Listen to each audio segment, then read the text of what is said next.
Cek. Oke. Assalamualaikum warahmatullahi wabarakatuh. Shalom dan salam sejahtera bagi kita semua. Terima kasih kalau Anda sekalian, ya, Sobat Sarumpun masih tetap setia menyaksikan channel Sarumpun Sabda.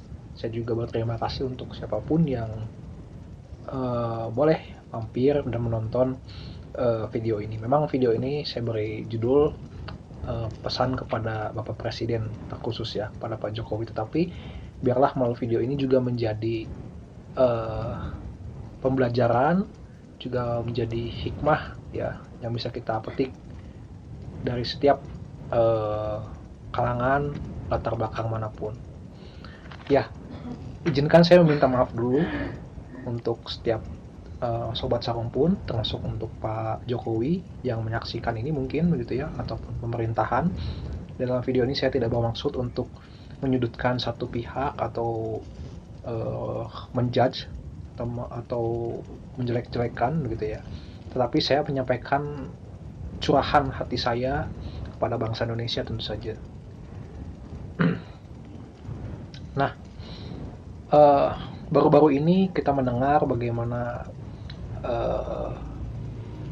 perhelatan MotoGP yang ada di Mandalika ya berlangsung dengan baik, berlangsung sampai dengan akhir gitu ya. Dan saya turut berbangga sebagai rakyat Indonesia tentu saja. Dan saya pertama kali juga menyaksikan bagaimana MotoGP ya, perhelatan internasional itu bisa dihelat di Indonesia begitu. Di usia saya sampai usia saya saat ini gitu. Jadi mungkin saya ada rasa berbangga, rasa senang gitu ya. Tetapi di sisi lain saya merasa juga sedih dan juga agak kecewa, marah juga iya begitu ya. Kenapa? Karena saya tidak bisa memendam perasaan ini. Ini berkaitan dengan masa depan bangsa kita, negara kita yang kita cintai, yang saya cintai tentu saja, bangsa Indonesia ya. Karena ternyata ada satu momen gitu ya yang diviralkan dan kita bisa lihat videonya ya, di YouTube sudah beredar banyak. Mungkin saya akan cuplik beberapa cuplikan gitu ya.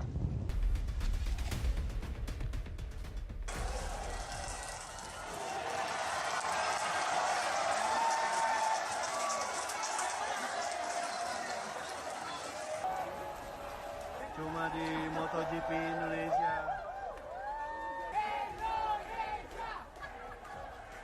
Di bagaimanapun di setiap tempat itu kan harus memohon dulu ke Tuhan.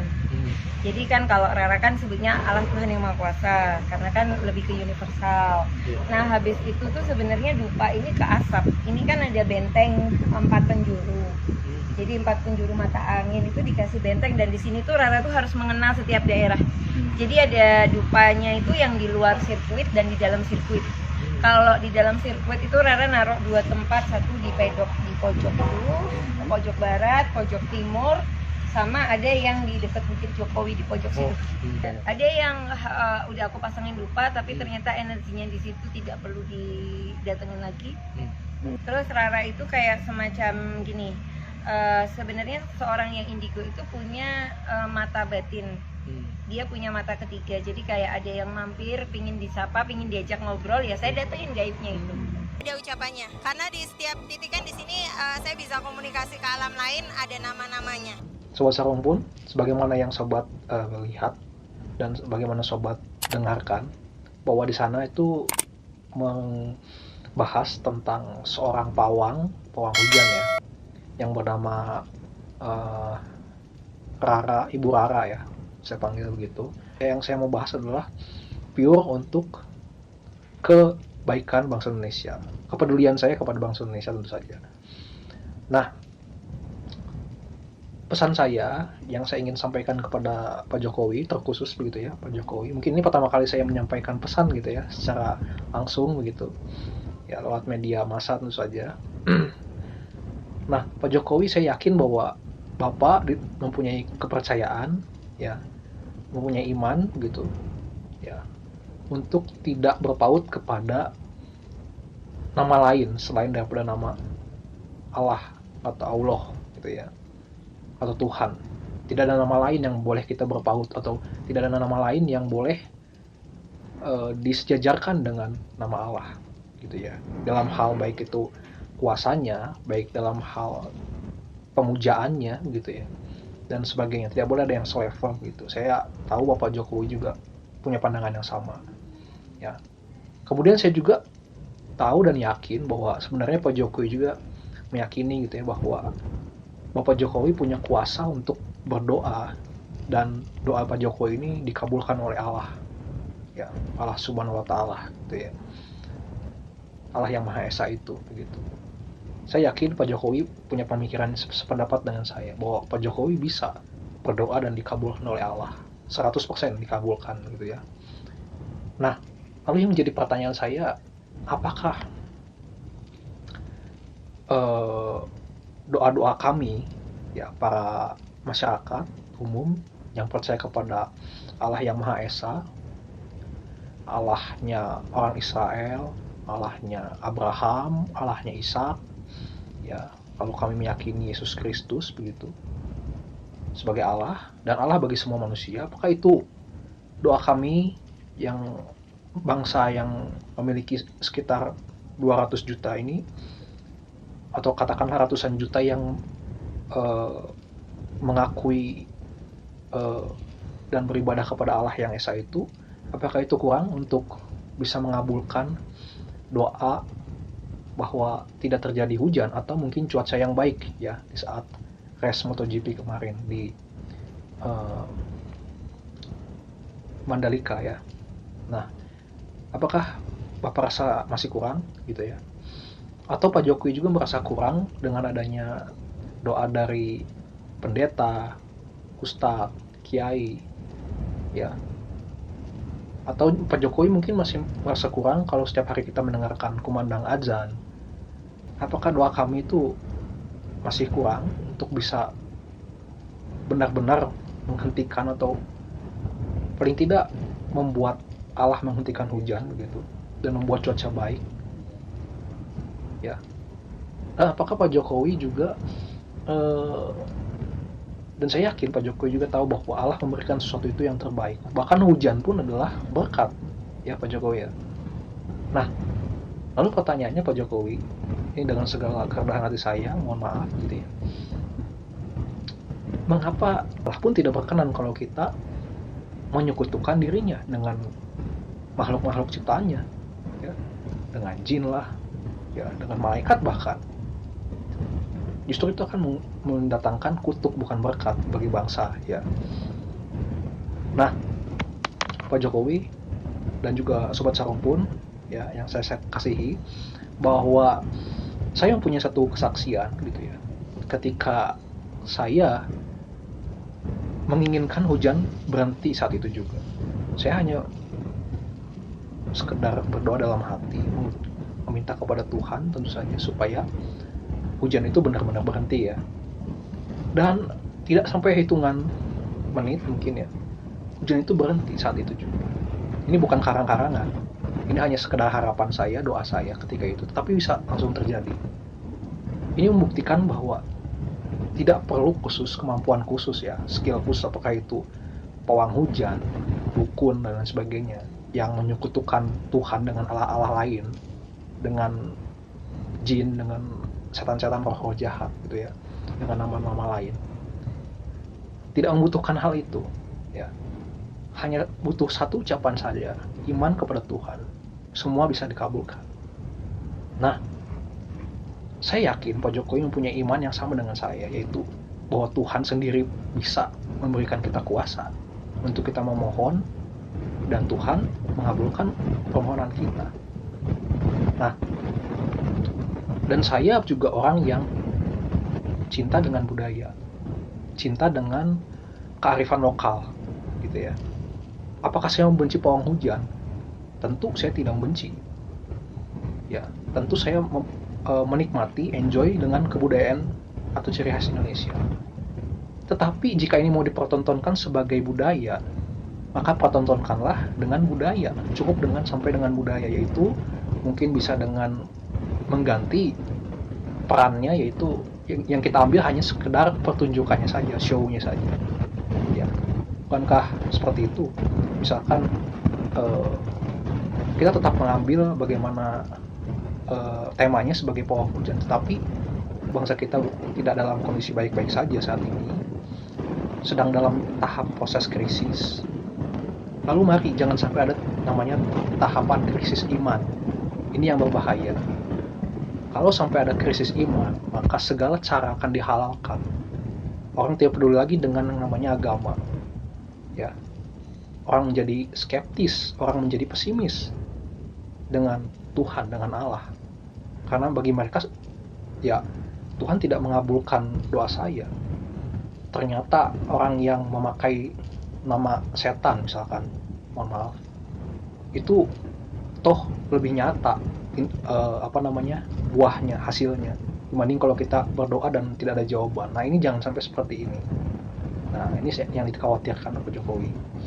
Maka saran saya, Pak Jokowi, mari sebagai kepala negara yang saya selalu doakan untuk diberikan kebijaksanaan, hikmat dari Tuhan untuk tahun-tahun ke depan, setiap ada rencana, waktu-waktu ke depan, biarlah kiranya Tuhan tuntun gitu ya, sehingga tidak ada keputusan-keputusan yang blunder gitu ya, sehingga semua keputusan itu memang berasal dari Tuhan ya. Maka saran saya, Pak Jokowi, mulailah bijak untuk memilih dalam hal kita menjalankan ibadah kita, Pak Jokowi. Kalau kita mengimani Tuhan itu hanya ada satu, Tuhan itu Esa, maka Pak Jokowi bisa mulai dengan meneladani, ya, yaitu mengajak masyarakat untuk sama-sama kita berdoa hanya kepada Allah itu, tidak mencampurkannya dengan unsur-unsur nama-nama lain ya, yang justru itu adalah ciptaan Tuhan, ciptaan Allah. Nah, dengan begitu saya yakin menurut saya semangat akan tumbuh dan roda perekonomian. Ya, kalau saya dengar Pak Jokowi menyarankan untuk mengatasi krisis ekonomi ini dengan cara berkolaborasi ya. Nah, tentu kalau kita punya semangat yang sama, ya kolaborasi ini akan terwujud, Pak. Ya, jadi mari tinggalkanlah hal-hal yang menyekutukan Tuhan dengan nama-nama lain. Ya, untuk sobat sarong pun juga, saya tidak membatasi agama kita apa, kepercayaan kita apa, tetapi jelas untuk hal beribadah, saya yakin bahwa hampir semua meyakini bahwa hanya ada satu Tuhan dan satu Allah, maka tidak ada nama-nama lain, apalagi ciptaannya yang patut kita sembah atau patut kita pergantungkan kepada Dia, gitu ya, hanya kepada Tuhan saja. Dan untuk pesan khusus kepada para pawang hujan, mungkin apalagi Ibu Rara, saya tidak bermaksud untuk menyudutkan kalian, tidak bermaksud menyudutkan teman-teman. Ya, justru saya menyemangati dan saya mengasihi kalian dalam bentuk memberikan sedikit mungkin saran saya, yaitu untuk mari kita kembali ke pribadi masing-masing. Apakah pekerjaan yang Anda tekuni ini adalah pekerjaan untuk memuliakan Tuhan, memuliakan Allah, supaya namanya dipermuliakan, diperkenalkan bahwa hanya ada satu Allah yang maha besar itu, supaya semua masyarakat itu memuji, menyembah Allah, atau hanya sekedar untuk hal-hal lain lah gitu ya, hal-hal pribadi gitu. Saya berharap sih semua mengacu kepada Allah yang dituju, bukan karena kekuatan saya, bukan karena kekuatan makhluk-makhluk lain gitu ya. Nah, ini mungkin menjadi perenungan bagi kalian, Ibu Rara gitu ya, selaku pawang hujan yang sudah sukses mungkin ya, katakan seperti itu. Nah, di dalam kekristenan sendiri, saya sedikit tambahi, sebagai seorang Kristen saya gitu ya,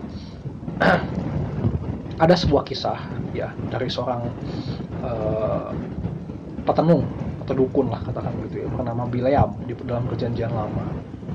Dia seorang yang pernah percaya kepada Allah Israel, tetapi dia tetap menjalankan profesinya sebagai seorang petenung atau dukun. Nah, mungkin ini sedikit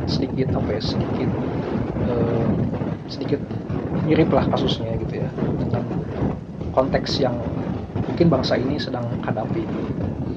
Nah, bagaimana dengan hal tersebut? Apakah si dukun itu tetap betul atau benar di mata Tuhan, di mata Allah? Kan dia percaya sama Allah juga, tapi satu sisi dia tetap menjalankan ritualnya gitu ya.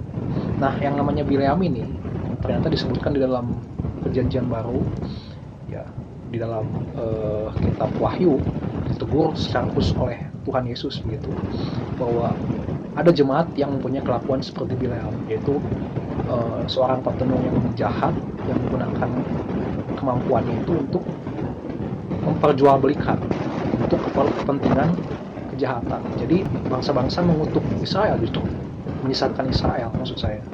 Ya, memang dia dipakai Tuhan untuk memberkati bangsa Israel. Bileam dipakai oleh Tuhan. Tapi di sisi lain, justru Bileam Tuhan izinkan untuk dibunuh oleh bangsa Israel. Pada akhirnya dia dibunuh oleh bangsa Israel dan mati di tangan bangsa Israel. Nah, saya yakin dan percaya Bileam memang tahu bahwa Allah Israel itu berkuasa. Tapi kepercayaannya kepada Allah ini hanya sekedar di batas kekuatan atau power saja gitu. Jadi mengakui bahwa Allah Israel itu memang ada di atas dia. Dia takut hanya karena memang Allah itu lebih hebat daripada dia. Nah, artinya Bileam juga takut pasti kepada Allah yang kekuatannya pasti ada di atas dia.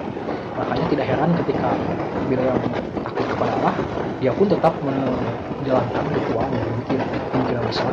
Karena dia memang takut juga kepada iblis, kepada setan, yang punya kekuatan yang lebih di atas dari dia. Nah, ini artinya si Bileam ini bisa jadi kemungkinan besar dia mendua hati. Ya, satu sisi mendengarkan apa kata Allah, di sisi lain dia juga tetap mendengarkan apa kata iblis, apa kata roh-roh jahat, kuasa-kuasa di luar. Jelas di dalam kekristenan tidak bisa kita atau tidak ada perantara yang sampai kepada Allah selain daripada Allah itu sendiri, ataupun kita langsung kepada Allah. Ya, di dalam perjanjian lama memang kita bisa kepada imam, kita bisa kepada nabi, dan nanti nabi yang menyampaikan kepada Allah. Tetapi di dalam perjanjian baru semua terfokus pada satu nama, yaitu Yesus Kristus. Jadi hubungan kita hanyalah antara kita dan Yesus untuk bisa sampai kepada Allah. Di luar itu tidak ada kuasa. Makanya kita bilang segala kuasa tunduk. Ya, sabda Allah bilang itu di bawah kakinya, di bawah kaki Allah. Supaya hanya nama Tuhan Yesus saja yang dipermuliakan. Biarlah kiranya masing-masing, termasuk saya pun, ini menjadi perenungan, pembelajaran, dan sama-sama kita dukung terus pemerintahan kita, bangsa Indonesia. Saya dukung terus Pak Jokowi, tetap sehat, tetap semangat memimpin bangsa ini, dan juga kalian semua kiranya sobat salam tetap sehat dan tetap semangat. Terima kasih, dan Tuhan memberkati kita semua. Assalamualaikum warahmatullahi wabarakatuh. Shalom.